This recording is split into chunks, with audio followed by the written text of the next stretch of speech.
Le drone, aujourd'hui, c'est un usage au quotidien, donc dans toutes les phases de la mission.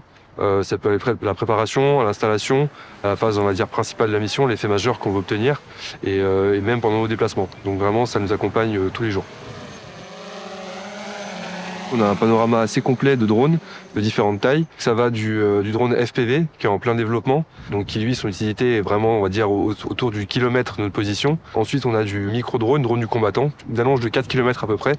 Et donc là c'est vraiment de blanchir une zone et on sera vraiment au contact de ce qu'on recherche.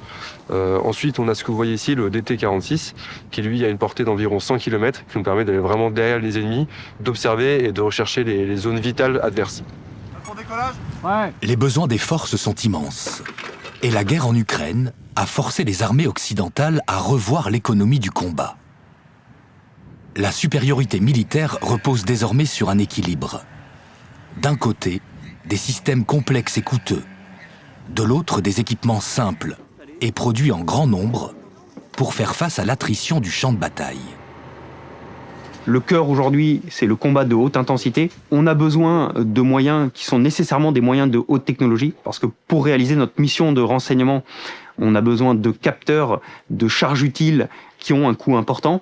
Et puis dans le même temps, aujourd'hui, face à un adversaire qui est paritaire, c'est-à-dire qui a les mêmes capacités que nous, qui a une bulle de défense solaire qui est extrêmement élevée, et on a aussi besoin d'une masse de moyens pour pouvoir prendre en compte ces pertes et malgré tout réaliser la mission. Il est clair que finalement, ce qui a évolué, c'est la prise de conscience de cette place du drone et de ce qu'apporte le drone dans la guerre d'aujourd'hui.